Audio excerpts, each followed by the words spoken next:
Peace. Salute everybody. So,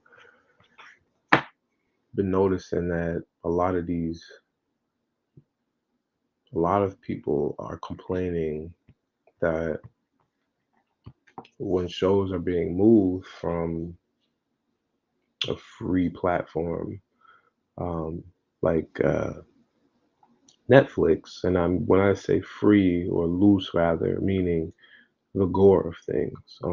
It's been 8 years since Daredevil premiered on Netflix. 8 years. Time has went by rather fast. The premise of the superhero crime drama took place in a fictional version of Hell's Kitchen, Manhattan. Daredevil was presented to the world 2 years after Marvel's first television series, Agents of S.H.I.E.L.D., which aired on ABC. The cinematography for Daredevil was dark, artistic, uh, thought-provoking. At the same time, the costumes and stage combat was equally as compelling. The portrayal of Daredevil, uh, Matt Murdock, the character in the comic book is Matt Murdock, is led by actor Charlie Cox, and it was way better than Ben Affleck's version of the comic book character from 2003. Funny that we're mentioning that, and the Ben Affleck definitely played Daredevil. Um, I believe Jennifer Roberts was Elektra, um, and Colin Farrell played Bullseye. Michael Clark Duncan played Kingpin. He was great. Um,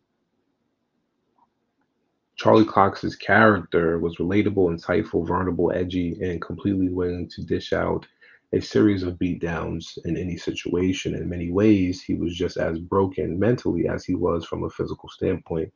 The production was award winning, and it was a pivotal part of a collaborative effort from Netflix and Marvel to roll out a slew of shows based on the Defenders, a supergroup of heroes consisting of Daredevil, Jessica Jones, Luke Cage, and Iron Fist. Not only did the plan come to fruition, but it even spawned a new Punisher series starring Jon Bernthal. Now, Jon Bernthal is the coach who played in uh, King Richards. He was the guy who played the coach that helped uh, Venus get to Russia to play against uh, the best number one player in the world. Um, he also played the Punisher. Very, very good actor. 4 years into the collaboration on Marvel projects, the executives at Netflix and Disney failed to reach an agreement regarding the episode count for upcoming seasons. So they severed ties with one another, paving the way for a redirection for the show. May of last year, Disney Plus announced that the return of the Daredevil series with a reboot starring Charlie Cox called Daredevil Born Again. The upcoming series is expected to begin filming next month, according to reports. Vincent Philip D'Onofrio, which is the gentleman who plays Kingpin for the Netflix series, um, he's going to return as Kingpin. Outside of that, fans of the old Netflix series should expect a major shakeup in terms of casting and supporting actors. Those aren't the only changes that Marvel has in store for the show. In a recent interview with NME Magazine, Charlie Cox indicated that Daredevil Born Again on Disney Plus would not be as violent and raw as its predecessor on Netflix, which often featured high flying martial arts, drug deals, gunfire, stabbings, and bloody slashings. The 40-year-old actor cited the executive producer's desire to appeal to a younger demographic of viewers this time around, even if those distinctions once helped make the original show's content so remarkable and fascinating. Hmm.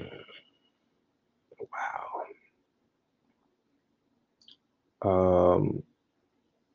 Yeah, I feel like this is something that will take away from the quality. Like they said, they're trying to appeal to a younger crowd, younger audience. Yes, these younger kids will soak it up, they'll love it. Um, but it wasn't as if this was something that couldn't be watched by younger children or something that wasn't watched by younger children. I mean, Netflix.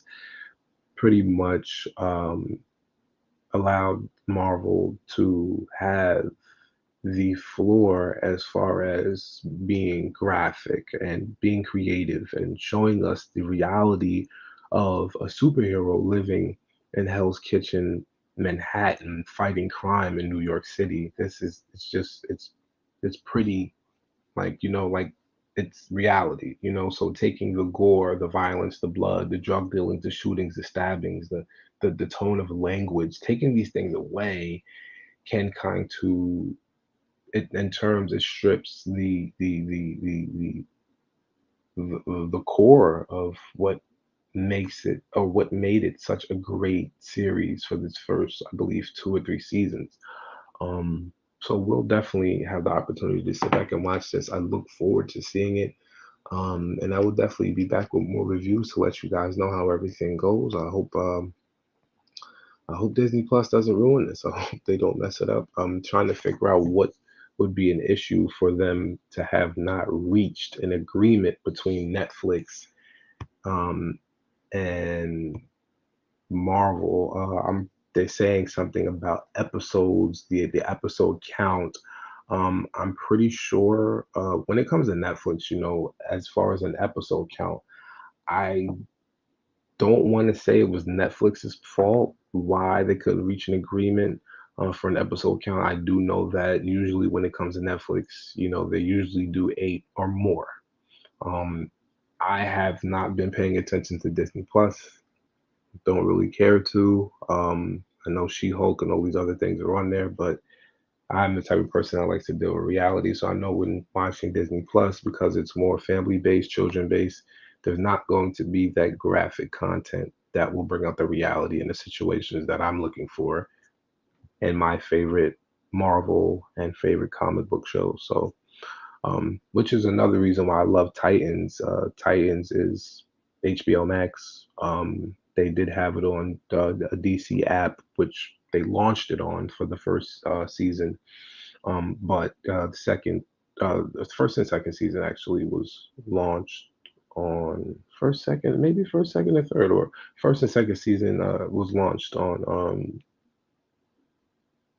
this DC app, but they now are on HBO Max. Now, granted, the show has been the same the entire time, which allows an a certain room of a level of appreciation. Right. So Marvel usually runs 6 episodes per season, and that's not really. It's like, it's just not appealing. Like, we need more, and I feel like Netflix would give us more, but we'll see how it goes. Love, life, and loyalty is the motto. Stay safe, stay real, stay true. You rock with me, I rock with you. I'll be back with more short news this morning. Peace.